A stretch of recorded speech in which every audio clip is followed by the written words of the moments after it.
Bonsoir, bonsoir, bonjour, c'est Congo News 24.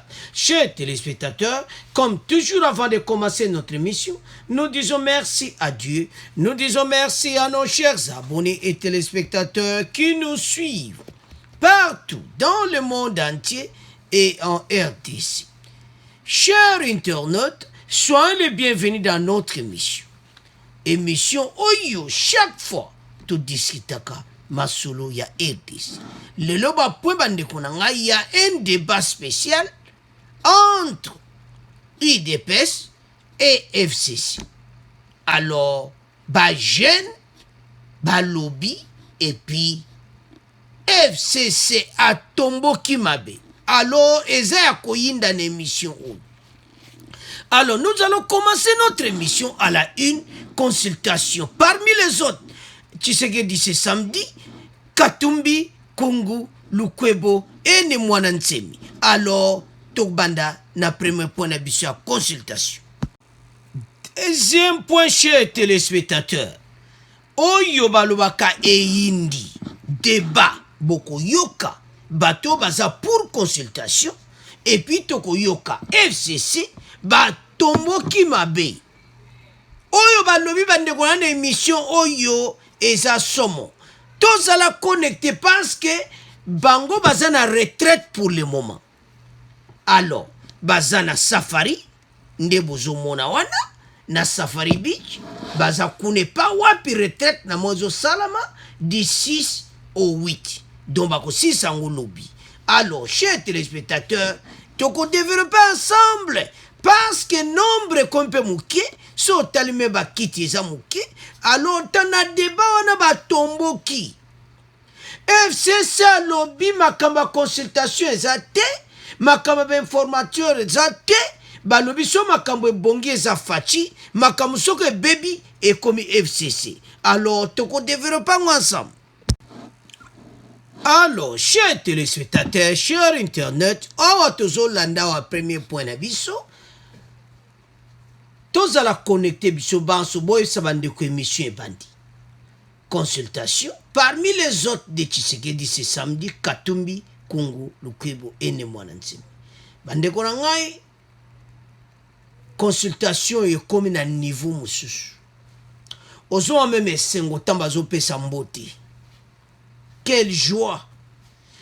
Parce que les leaders politiques va comprendre que Fachi a Monique Nzela Wanezaki Mabe a zongé le peuple.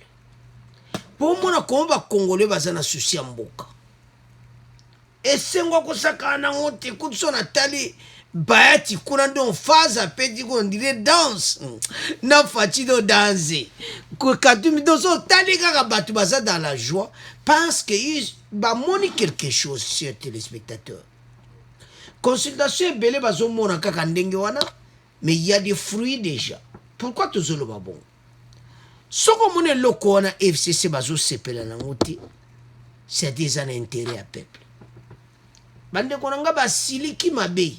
Mais toujours à deuxième point. Intérêt à peuple les aliwana. Ba Congolais et comme temps où est tout là. Les consultations vont aboutir à une solution où il y a des bisognos. Donc moral na bisognos qu'on en place. Ma kamo doze commis tout en aparté qu'on en place. Parce que dans cette émission tokoyoka ba vérité mususu. Consultation oyo eko bimisa ba fruit nango eza kitoko. Alors, à recevoir Moïse Katumbi d'abord et puis à recevoir Bayati et puis à recevoir Mwana Nsemi. Bayati a dit ceci que batwana ba memaki makama bena Fachi.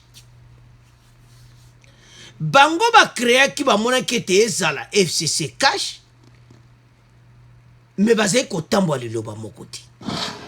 Alors peuple a qui fâché, peuple a sepé la quitté à mona qui était en tout cas non et comme étant oyo ma solé changé parce que bande konangai bato batambusi mboka na ndenge moko oyo balobaka ya mawa. Le président a reçu ce samedi dans le cadre de consultations plusieurs personnalités. Parmi les plus emblématiques, il y a Moïse Katumbi, Bayati, Kungu, Kumwanza et puis Nemwanda Nsemi. Donc, AFDCA, MLC, les alliés, et donc, bateau nyonso fatia sangisi bandeko na ngai, ils ont l'accès à quelque chose. Dans l'union et tout mboka ensemble. Donc, bateau baza contre consultation, nous le disons chaque jour. Baza bateau balingi pays outi. Parce que ce sont les mêmes personnes basées Koloba qui s'attachent à une coalition diabolique. Mais quand Fachi maintenant détaché na bango, mais il faut aussi la na Fachi. C'est que vous avez Koloba kakabilo bela. Je ne comprends rien. Bande konge sala mutu passé. Na bande kona biso. On a balobi mingi. Fachi qui aussi coalition FCC Cage, makambwana to sepe na ngote. Vraiment bande konanga. Alors, sans plus tarder, tout l'agenda extrait où il y a vidéo, il y a coalition. Bon, il y a consultation, je m'excuse. Ou il y a consultation d'Enge Salamaki. Il y a semaine où il y a bon, to mela moi kopa mai, bon, to continue mission nabiso. Ils se sont succédés au Palais de la Nation en ce troisième jour de consultation nationale. Ces acteurs sociaux et membres de la société civile ont eux aussi apporté leur contribution au débat. D'abord, la délégation des responsables des artistes, conduite par le professeur Yokali Mundaba. Lors de sa rencontre avec le chef de l'État Félix-Antoine Tshisekedi Tshilombo, cette délégation a soutenu que le contexte politique actuel correspond à ce que nous avons comme fondamentaux de la culture africaine, c'est la palabre. D'autres artistes à être consultés, ce sont les comédiens. Ils disent avoir prodigué des conseils au président de la République pour une issue heureuse de consultation, sans entrer dans les détails. Avec les représentants des universités et instituts supérieurs, le chef de l'État a également prêté une oreille attentive. Ces professeurs ont examiné et donné leurs avis sur l'ensemble de points soulevés dans l'adresse à la nation du président de la République du 23 octobre dernier. Les associations féminines ont elles aussi fait entendre leur voix. Elles plaident notamment pour des réformes électorales, la représentativité des femmes dans les institutions et la territoriale de non-originaires. Dans ces chassés-croisés, les personnes vivant avec handicap et vulnérables ont elles aussi fait des propositions de décrispation politique. Elles exhortent les uns et les autres à privilégier la paix car soutiennent-elles que les situations de guerre font augmenter le nombre de personnes vivant avec handicap. Le secteur privé avec la FEC et ensuite la NEP a été également consulté.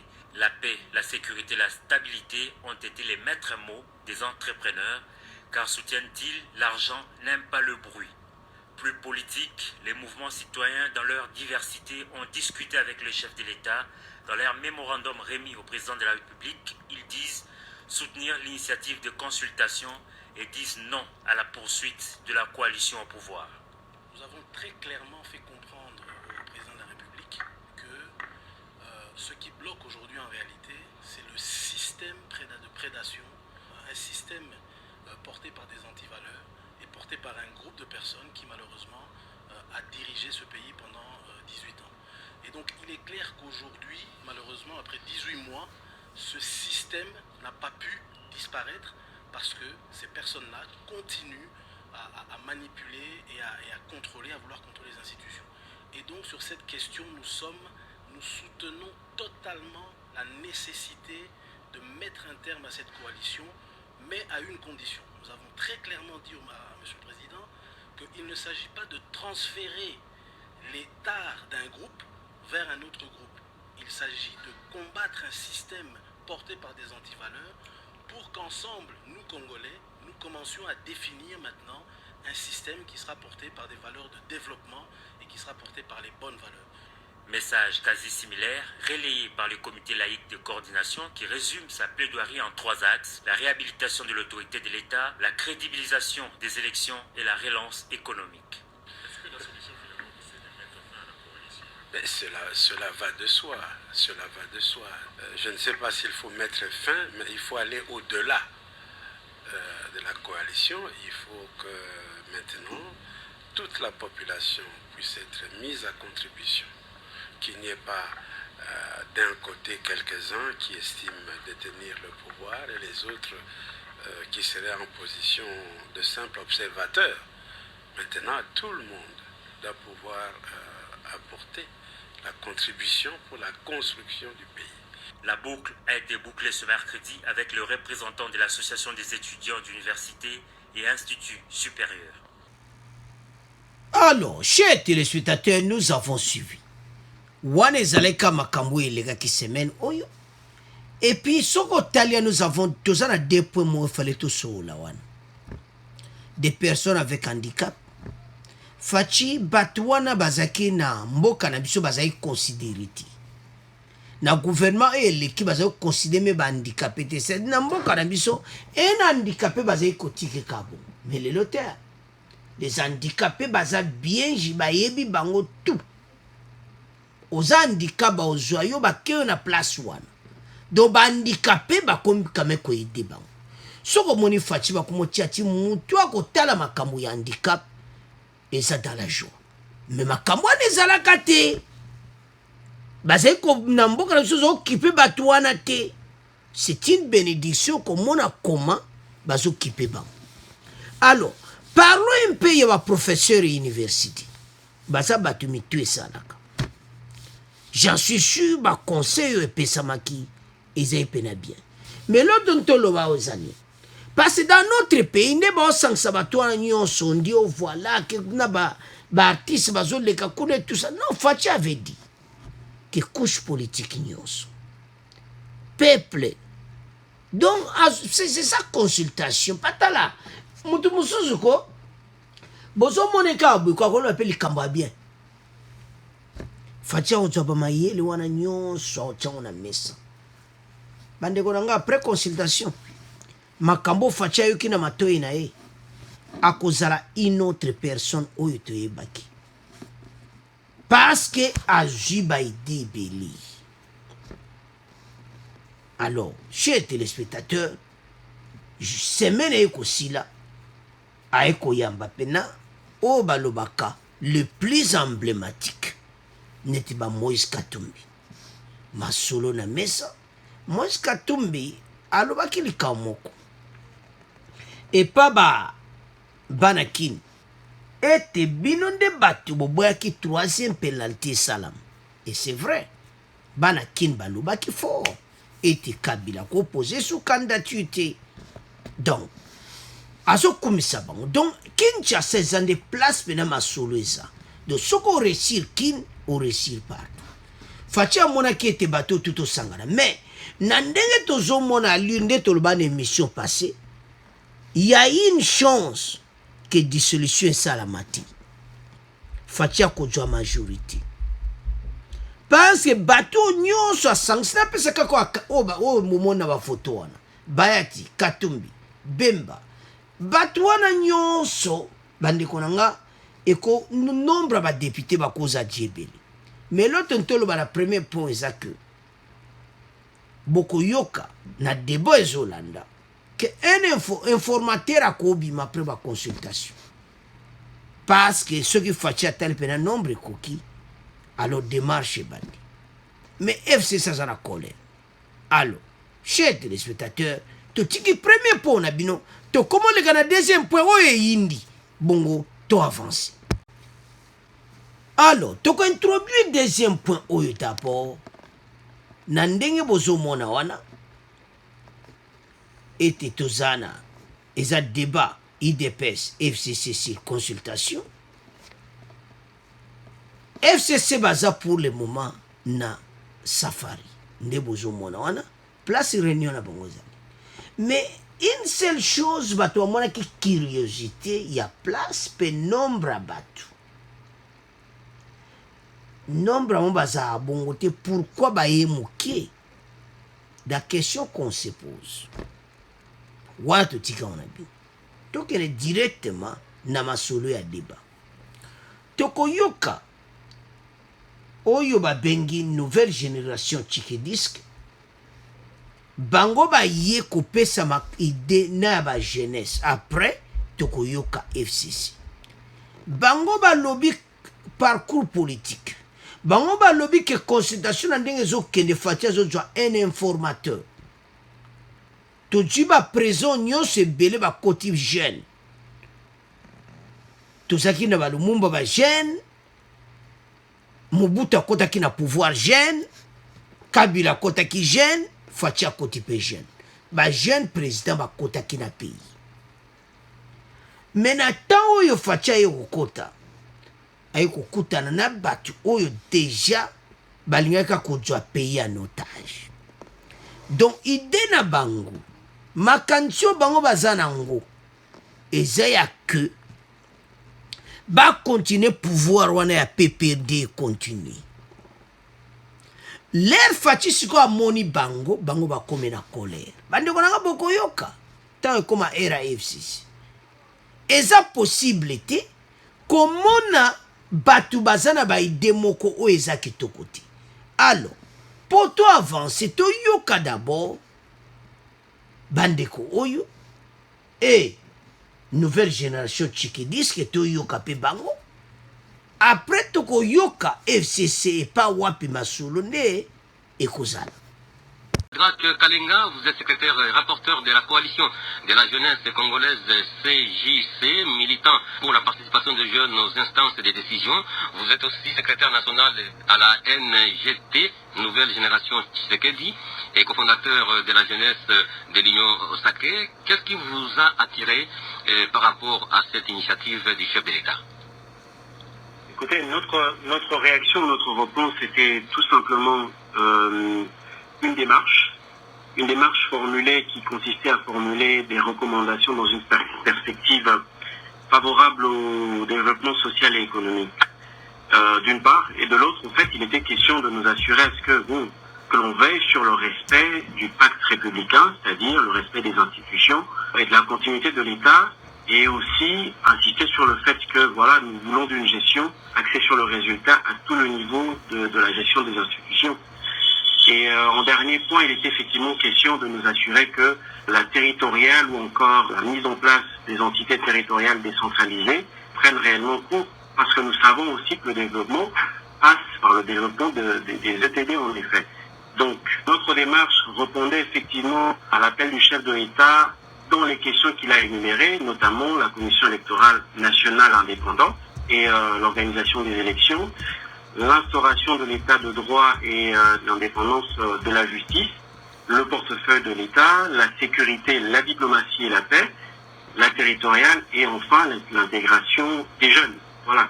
Et au-delà de tout ça, vous avez aussi demandé au chef de l'État, n'est-ce pas, de mettre fin à cette coalition FCC-CACH, qui est devenue, n'est-ce pas, le leitmotiv dans les desiderata de beaucoup de gens qui sont reçus par le chef de l'État ces derniers temps. Et donc, vous êtes aussi d'avis que le problème fondamental actuellement dans ce pays, c'est cette coalition FCC-CACH? Voilà, notre démarche est inscrite, comme je l'ai dit tout à l'heure, dans une perspective où nous voulons que le respect du pacte républicain soit tenu, c'est-à-dire que les institutions soient respectées et qu'il y ait continuité de l'État. Quand nous constatons qu'il y a un groupe d'individus dans la sphère des acteurs politiques au pouvoir qui, d'une certaine manière, sont un frein à l'évolution, je pense qu'il s'impose en fait que nous recommandons à ce que cette coalition finisse. Parce que nous pensons qu'effectivement, nous voulons que l'État continue, nous voulons qu'au regard des défis que notre pays a, que ce soit au niveau de l'économie, que ce soit au niveau de la culture, qu'il faille que l'État soit concentré sur l'exercice de ses fonctions et qu'à la place, nous ayons des guéguerres politiques. Non, nous ne sommes pas d'accord. Et donc nous, en tant que composante jeune, nous sommes décidés effectivement d'écrire et de faire parvenir ces recommandations, dont la fin de cette coalition qui ne bénéficie pas en fait au peuple congolais tout entier, la jeunesse incluse. Et qu'est-ce que vous avez proposé chef de l'État comme mécanisme, n'est-ce pas, pour mettre fin à cette coalition FCC-CACH? Parce qu'il ne faut pas se limiter à faire des propositions. Je pense qu'il faut aussi lui dire comment il peut procéder, selon vous, jeunes, pour mettre fin à cette coalition qui semble vous gêner. Alors, je pense qu'à ce niveau, la démarche du chef de l'État reste une démarche républicaine et qui se conforme aux lois de la République. Et donc, nous restons confiants quant à la suite, dans ce sens où les consultations devraient absolument aboutir à la nomination d'un informateur qui, lui, effectivement, pourra identifier une majorité, parce qu'il faut qu'on le dise. Aujourd'hui, on ne peut pas parler de débauchage, comme je l'ai entendu tout à l'heure, lorsque la personne responsable s'affranchisse d'une aliénation qui a été longtemps appelée mot d'ordre. Et nous n'attendons pas, en fait, des acteurs politiques ou sociaux de diriger le pays ou de parler au nom des Congolais sous les mots d'ordre. Donc aujourd'hui, il sera peut-être effectivement, nous espérons et nous le souhaitons, que la démarche du chef de l'État aboutisse à la nomination d'un informateur tel que la Constitution le veut, pour qu'effectivement une nouvelle majorité soit identifiée, ou encore une nouvelle coalition réellement déterminée ou encore nationaliste, pour que l'État continue et qu'effectivement, au-delà des clivages politiques, que le bien-être des Congolais soit placé au centre. Dans les idées que vous avez proposées au chef de l'État, il y a celle d'associer davantage les jeunes à la gestion de la chose publique. Et donc, vous êtes convaincu que le fait d'associer les jeunes pourrait apporter de la nouveauté, pourrait apporter un changement par rapport à ce qui a toujours été fait? Notre population est estimée à 80 millions de personnes. Et c'est une estimation qui est peut-être désuète. Aujourd'hui, on peut parler de beaucoup plus. Et plus de 60% de la population congolaise est jeune. La moyenne des Congolais a 17-16 ans. Ce qui fait qu'aujourd'hui, les réalités sont telles que, plus que les jeunes, nous ne voyons pas quelle composante pourrait effectivement adresser les problématiques de l'heure, plus que la jeunesse. Aujourd'hui, l'intelligentsia congolaise, que ce soit localement, que ce soit dans le monde, dans tous les domaines, dans la culture, dans l'aéronautique, il est prouvé que nous avons de la ressource à ce niveau. Et qu'il est temps finalement que cette jeunesse fasse partie du jeu. Aujourd'hui, nous voulons que des décisions soient prises avec nous, pour nous, et non un groupe de personnes qui traversent les régimes et qui, voilà, viennent imposer une certaine hégémonie qui n'a pas de rapport avec la réalité, qui n'a pas de rapport avec les vraies aspirations des Congolais. Et que répondez-vous à ceux qui rappellent que la plupart des présidents de ces pays, depuis son indépendance, ont été des jeunes, hein? Kasavubu, Lumumba, Mobutu, Joseph Kabila étaient tous des jeunes lorsqu'ils ont accédé les uns au pouvoir, les autres aux affaires. Mais en dépit de cela, leur gestion a été décriée. Et vous pensez que c'est un problème de jeunesse ou c'est plutôt un problème de vision et de conscience? Vision et conscience, je suis d'accord avec vous, mais j'aimerais vous rappeler que Joseph Désiré Mobutu ou encore Joseph Kabila ont accédé au pouvoir par concours de circonstances. Et nous ne sommes pas en fait une république qui va être dirigée ou gérée par une génération spontanée. Ce que j'essaie de vous dire, c'est que vous avez des jeunes tels que Patrice Emery Lumumba qui ont emporté un combat en amont et que voilà, son accession à la tête du gouvernement n'était pas une génération spontanée et que c'était effectivement le fruit de ce sentiment de patriotisme qui lui habitait et de toute la démarche qui a suivi après, notamment les démarches au niveau de la table ronde et tout ce qui a précédé l'indépendance. Et donc, je dirais que cette jeunesse incompétente associée à nous serait effectivement une grosse erreur. Nous parlons d'une jeunesse réellement préparée, nous parlons d'une jeunesse qui s'est inscrite dans une démarche et qui est effectivement dévouée à la cause de la République. Nous ne parlons pas d'une génération spontanée ou d'un concours de circonstances qui d'ailleurs est souvent tributaire à des éléments externes ou encore à une pression ou à des influences externes négatives. Voilà. Merci, Shadrack Kalenga. Alors, chers téléspectateurs, nous avons suivi Shadrack Kalenga, Oya Mouvement Tchikediste, Oyo Azamoko parmi ya secrétaire rapporteur ya coalition ya jeunesse congolaise, Oyo Bazotala pone intérêt à la jeune parce que vous avez écouté, il a dit que 60% de la population congolaise est jeune. Bandeko nanga eza makamba lobi eza bien. Menako kama ndenge nini FCC bazo tomboka bandeko boko yoka bango. FCC ba fâché makambo Kalenga lobi ba lobi un informateur mais toujours un apport.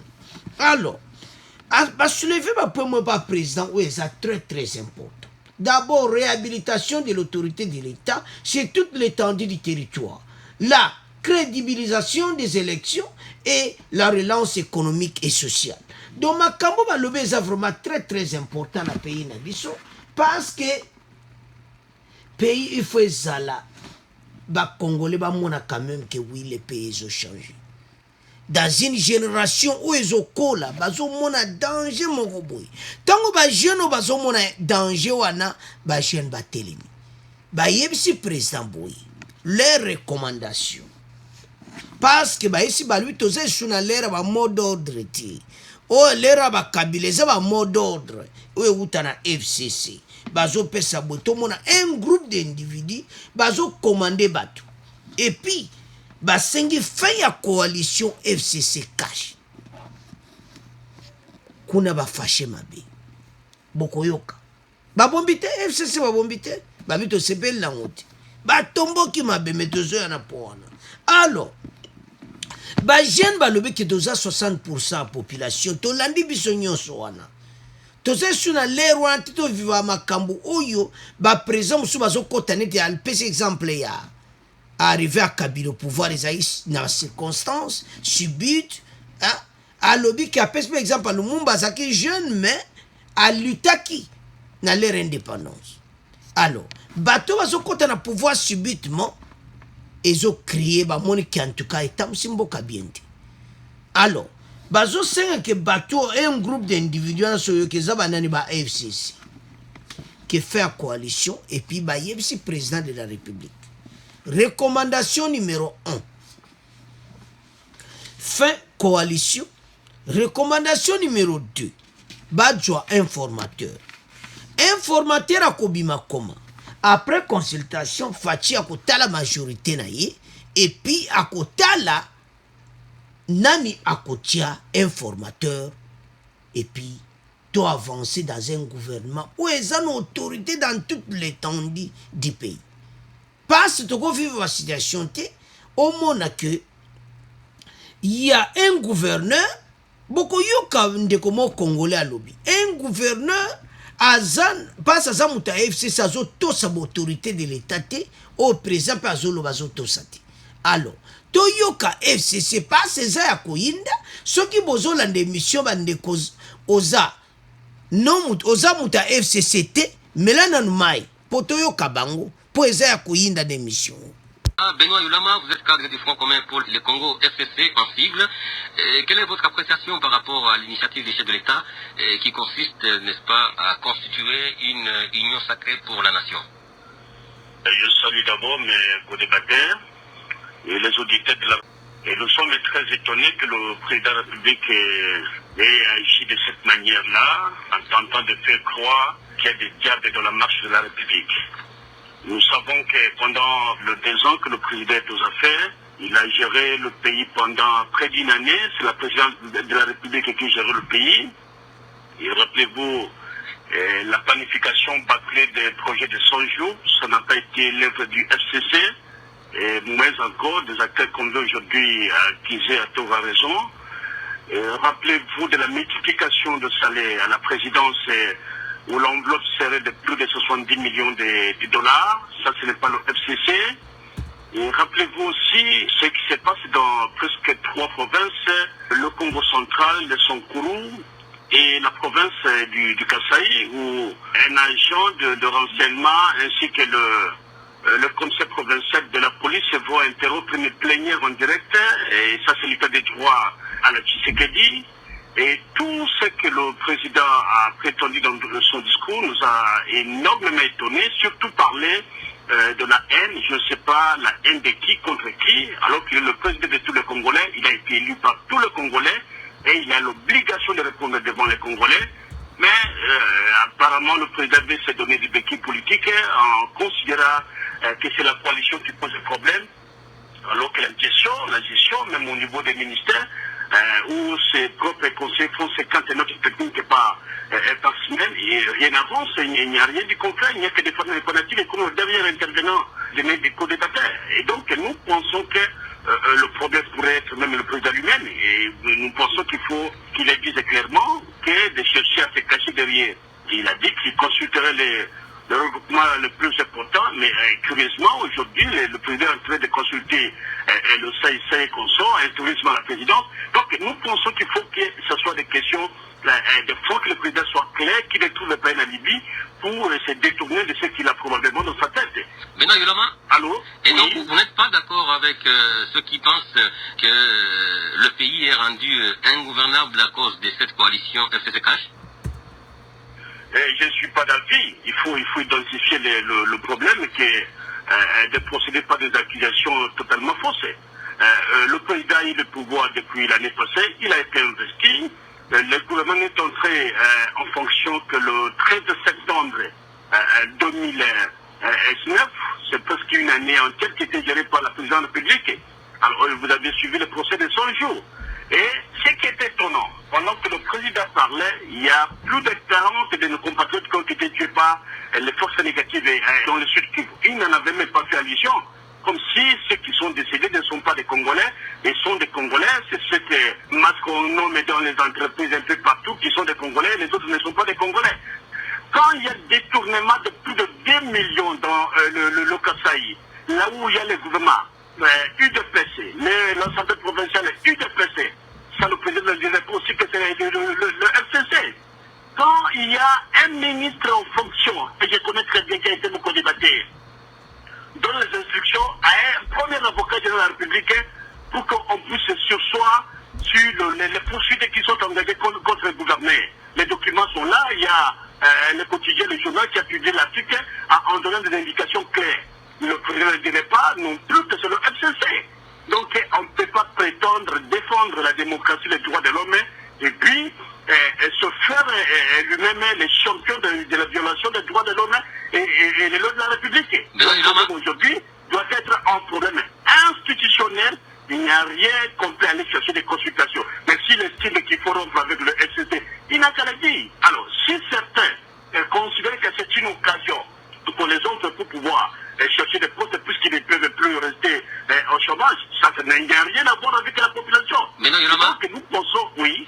Et donc, vous estimez que les problèmes, c'est plutôt le chef de l'État, Félix Tshisekedi, mais s'il vous a demandé de faire une appréciation par rapport à la gestion du pays par cette coalition FCC-Cash, qu'est-ce que vous diriez? Oui, mais je suis dans l'objectivité, mais c'est plus. Je suis dans l'objectivité. Et je suis en train de vous donner des cas de violation des lois et de la Constitution, et notamment la nomination des juges qui ont prêté serment à des conditions que vous connaissez. Alors, il y a une volonté délibérée de détruire le pays. Nous souhaitons que le président revienne à la raison et considérer que si ça marche sur le président Félix, si ça ne marche pas sur le FCC, c'est en tout cas une analyse qui ne reflète pas la réalité du terrain. Et donc, si le président sénégalais des ministres qui ne sont pas compétents, comme notre autorité morale aussi, elle avait constaté, on peut procéder à des changements. Mais considérer que lorsque ça marche sur le président Félix, lorsque ça ne marche pas sur le FCC, en tout cas, sincèrement, c'est un discours décevant que nous ne pouvons pas supporter. Et donc, vous proposez une autre démarche, pas celle qui consiste à mettre fin à la coalition CCCash, mais celle qui consiste, n'est-ce pas, à un réaménagement du gouvernement, en élaguant, n'est-ce pas, de ce gouvernement, des ministres qui semblent ne pas être compétents. Le président de la République est libre et la démarche est institutionnelle. Okay. Nous souhaitons qu'il revienne dans les institutions et de chercher un Libyen pour dire on m'a demandé. On vous dit Lucha, association de telle, association de ceci, mais la compétence c'est d'inscription. Lorsqu'on ne vous a pas donné les compétences, le pouvoir d'aller engager la population congolaise, vous ne pouvez pas engager la population congolaise. Merci. Et vous avez mon deuxième interlocuteur qui insiste sur le fait qu'on peut dissoudre, mais qui va mourir? Personne ne va mourir. Mais si aujourd'hui le pays arrive à prendre le feu, je sais pas, c'est lui qui est en train de parler aujourd'hui au téléphone, pour les choses des aigus, il faut donner la chance aux Congolais de s'exprimer. Les élections, c'était clair. Pourquoi alors on cherchait un informateur? Les débouchants, c'est un acte immoral qu'on ne peut pas accepter dans une démocratie. Merci, on a compris. Bande Konangai, ça chauffe dans cette émission. Oyo kaka mote peli. Ceux qui vont dissoudre, qui va mourir? Donc, on va dissoudre par les Bobozara colère FCC, Bande Konangai. Ah! Oh, un informateur sur quoi? Bozo Banganini. FCC va comme un problème sérieux. Soko l'anima Kamutuana, il a dit tout ça à l'obéké. donc FCC Penako, ils ont même étonné na discours à Fachi. Do bandima kiti. Vous avez suivi. Que bandima te ke ko zalandenge wana. Ce qui m'a kamozo kende bien, eza Fachi, ceux qui mabe FCC. Bango bazo mona ti lelo berer na bangoti. Donc FCC bazo comprendre que batam simboka oyo peut perdre pendant plus de 20 ans. Lelo bazo comprendre ti siko berer na bangoti. Il rencontre des choses. Oyo azoloba que voilà, ou salama na province, il azo tanga tous ces faits ou salamaka. Alobi que président lobi atayango te na discours na. Mais discours n'est que discours moko précis na makambo oyo Fachi fallait na ba défi o Fachi azanango. Oyo bino bozo tia bakal. Hein? Oh, le président parle même de la haine. Mais un ango sikoto ebate un ango aloba sur quoi? Bato FCC baza komi funda bango moko. Pourquoi vous avez une colère sur le bas dissoudre le Parlement? Oh, nananga kufa, qui va mourir? Ah, ça chauffe. Donc, FCC baza na problème sérieux bandi kunangai. Nde boyo kota suka wana. Un informateur pour nini? Oh, mais gouvernement est aussi là. Ceux qui vont va chômer donc bandi kunanga baza na problème sérieux. Fachi a joué bango pena. Parce que makambande kono bazo loba bango bazo sepela na ngoti. Que bazo condamner makamu nyonso eza FCC. Babi problème eza bango mais bino boyaki na coalition. Oh lelo bazo condamner Fachi parce qu'il avait accepté une signature, un protocole aux signatures ensemble pour voir que la coalition FCC cache. Et puis, Batebele Bazolo Bango clairement que accord wana FCCK s'engage que Fachi na bango.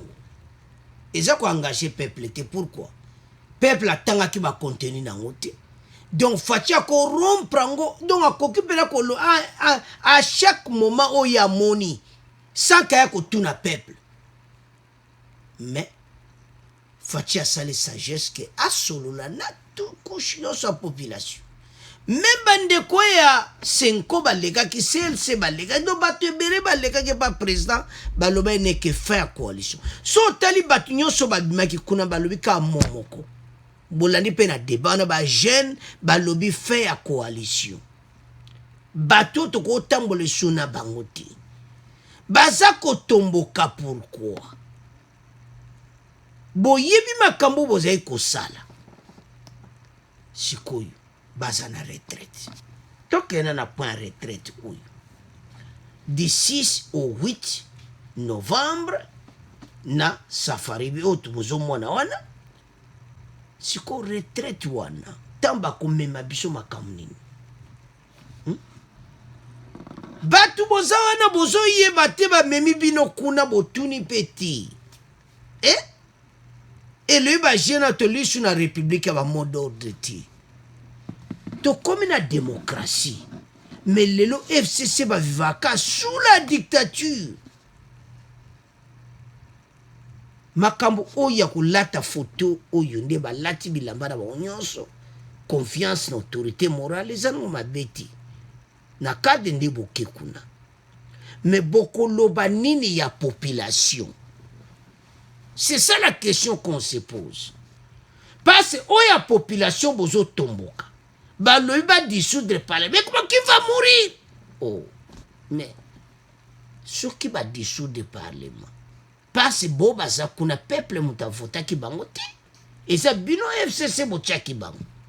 Alors, chers téléspectateurs, makambo eza mobulu. O baloba eza ko yinda point oyo to landi bango to landi débat wana. Donc on comprend que qui s'excuse s'accuse. Donc, bango nde bazawana baza komi funda bango moko. Na nyonso nde batamusa ki mboka. Ba bebisi mboka niveau moko. Facha ye otali babi. Bato yo. Tala. bato ozopusani pembeni na bango kosentir bango lisusu te faci nde aza na yebi ke oyo lisusu bato opusana pembeni te. Ils ont même raconté des choses aux hommes bato baza na kanda soko bolandi bandeko na ngai soki bolandi Benoît Yula Mawa na cadre du Front commun pour le Congo o batindaki ya koloba tala songa noka na retraite ok keneka kuna kovana oyo olobela biso makambo na radio zano passe makambo ye koloba oyekandi ti revanche. D'abord bolanda début nango ke baza très étonné bakamwe nde faci apesaki discours wana et puis bandeko wana mosusu bazoloba ke badissoudre de parlement pourquoi et qui va mourir et puis bazoloba ke makambo soki ezokende bien eza faci so makambo ebebi FCC mais moto nyonso ayebi ke bino bozotia bakale na nzela faci amema mboka bino bodétruire mboka pendant les 20 ans lelo bokoya koyesa peuple congolais nini. Peuple congolais assez à sanza bino.